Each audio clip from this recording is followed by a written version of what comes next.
देखो आज का अपना टॉपिक है वो है क्या, रस। क्या है आज का टॉपिक? रस। तो रस क्या है? रस का शाब्दिक अर्थ होता है क्या? आनंद। ठीक है।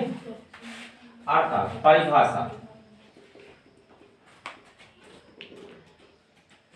परिभाषा हो जाएगी कि किसी काव्य को पढ़कर, सुनकर या देखकर श्रोता अर्थात सुनने वाला या वक्ता अर्थात पढ़ने वाला,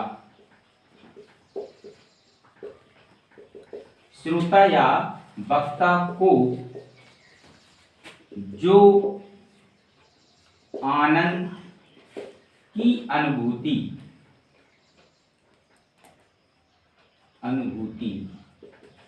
होती है वह रस कहलाता है।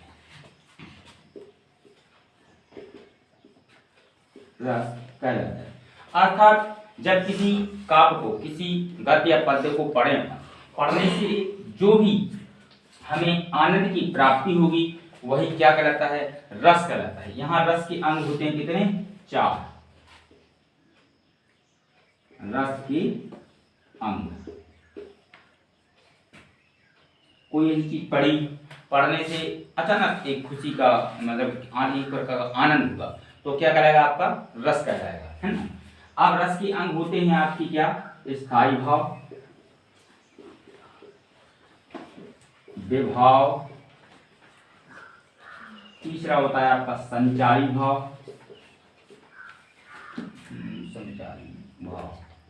और चौथा होता है आपका अनुभाव। अब है कि स्थायी भाव क्या कहलाता है? स्थायी भाव का मतलब होता है, स्थायी भाव अर्थात वे भाव जो मानव हृदय में स्थायी रूप से विद्यमान है। हमारे अंदर भाव उत्पन्न रहती है, जैसे कि करुणा है, दुख है, सुख है, या फिर एक प्रकार का डर है, या किसी के प्रति स्नेह है, प्रेम है, ये हमारे अंदर पहले से विद्यमान रहती है। ये स्थिति के हिसाब से क्या होती है? प्रकट होती रहती है। जैसे ही अपन जिस माहौल या जिस वातावरण में आएंगे उसी प्रकार का हमारा जो व्यवहार है व्यक्त प्रदर्शित करेगा। अर्थात देखते हैं हम स्थायी वे भाव जो मानव हृदय में स्थायी रूप से क्या है? विद्यमान है। ये क्या कहलाते हैं? आपके स्थायी भाव। वे भाव जो मानव हृदय में स्थायी रूप से विद्यमान है उन्हें हम क्या कहते हैं? स्थायी भाव कहते हैं। और जो स्थायी भाव को जगा दे, जो स्थायी भाव को, जो इन भावों को, इन स्थायी भाव को जगा दें वह क्या कहलाता है? विभाव कहलाता है। अर्थात हम कह सकते हैं वे भाव जो स्थायी भाव को जागृत करें ये क्या कहलाते हैं? आपके विभाव कहलाते हैं। विभाव 2 प्रकार के होते हैं। विभाव 2 प्रकार के, एक होता है आपका आलंबन और दूसरा होता है आपका उद्दीपन। ठीक है, आलंबन और उद्दीपन। आप यहां संचारी भाव की बात करें। संचारी भाव का मतलब होता है जी होते हैं पानी के बुलबुले के समान। पानी के बुलबुले का मतलब क्या होगा? कि कुछ समय के लिए उत्पन्न होते हैं। जी भाव कैसे? कुछ समय के लिए उत्पन्न होते हैं। अर्थात हम चले जा रहे हैं और कहीं अचानक रोड पे एक्सीडेंट हो जाए तो उस चीज को देख कर, या हम चले जा रहे हैं, रास्ता पे चले जा रहे हैं और कहीं हमें गंदगी ले जा रही है तो हमारे अंदर एक छोटा सा भाव उस समय उत्पन्न हो जाएगा जो हम गिलानी कहेंगे, घृणा कहेंगे। अर्थात उस वातावरण से आगे निकल जाएंगे तो हमें फिर हमारे अंदर से जो भाव उत्पन्न हुआ था वो समाप्त हो जाएगा। अर्थात हम कह सकते हैं वे भाव जो क्षणिक मात्र उत्पन्न होते हैं, वे भाव जो क्षणिक मात्र उत्पन्न होते हैं, या हम कह सकते हैं कि मानव के जो आंतरिक चेष्टाएं हैं, वे क्या कहते हैं? संचारी भाव। आंतरिक या ऐसा लिख लो कि बेभाव जो पानी के बुलबुले के समान क्षणिक मात्र उत्पन्न होते हैं। ये क्या, या तो संचारी भाव भी कहते हैं ने, संचारी भाव या व्यवचारी भाव, व्यवचारी भाव कहलाते हैं।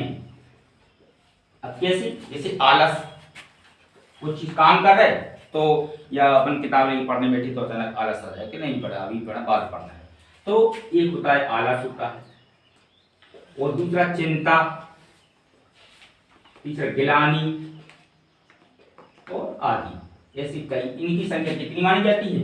33 मानी जाती है। संचारी भाव की संख्या कितनी? 33 मानी जाती है।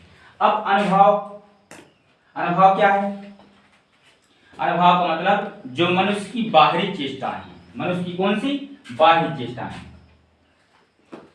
ये हो गई आपकी क्या? मनुष्य की आंतरिक चेष्टाएं, और ये हो जाएंगी क्या? मनुष्य की बाहरी चेष्टाएं। मनुष्य की बाहरी चेष्टाओं को क्या कहते हैं हम? चेष्टाओं को अनुभव कहते हैं।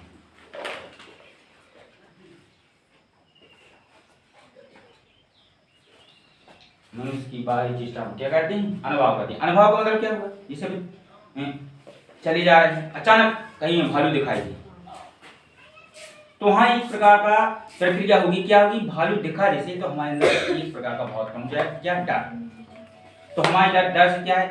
कांपने लगेंगे, है ना? कांपने लगेंगे। तो कांपना क्या है आपका? अनुभव। ये बाहरी चेष्टा है, ये क्या कहलाता है? आपका अनुभव कहलाता है। तो ठीक है, यहाँ रस की परिभाषा, किसी काव्य को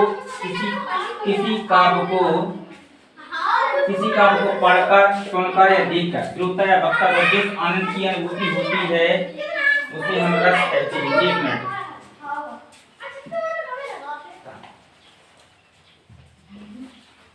ठीक है ना? तो किसी काव्य को पढ़कर, सुनकर श्रोता या वक्ता को जिस आनंद की अनुभूति तो क्या कहलाता है? रस कहलाता है। रस की 4 अनुभूतियां आपकी कितने? 4 अनुभूतियां कौन सी? स्थायी भाव, विभाव, संचारी भाव, अनुभव। स्थायी भाव वे भाव है जो मानव हृदय में स्थायी रूप से विद्यमान रहते हैं, और विभाव वे भाव है जो स्थायी भाव को जागृत करते हैं, और संचारी भाव वे भाव है जो पानी की बुलबुले के समान क्षणिक मात्र उत्पन्न होते हैं, फिर बाद में से क्या होते हैं? समाप्त हो जाते हैं। अर्थात हम कह सकते हैं कि मनुष्य की जो आंतरिक चेष्टाएं हैं, मनुष्य की कौन सी? आंतरिक चेष्टाएं, आंतरिक चेष्टाएं या क्या कहलाती हैं? संचारी भाव की संख्या कितनी मानी जाती है? 33 मानी जाती है। चाहे संचारी भाव बोल सकते हैं, या हम क्या बोल सकते हैं? व्यभिचारी भाव भी बोल सकते हैं। और अनुभव, मनुष्य की जो मनुष्य की बाहरी चेष्टाएं हैं वो क्या कहलाता है? आपका अनुभव कहलाता है। जैसे कि भालू को देख करके कांपना, क्या है? अनुभव, ठीक है ना? कांपना क्या है? आपका अनुभव है। तो ये होगी इसकी परिभाषा, याद रखना। इसकी बात पढ़ते हैं अपन, क्या? रसों की संख्या वैसे कितनी? पहले 9 मानी जाती थी। पहले रसों की संख्या कितनी थी?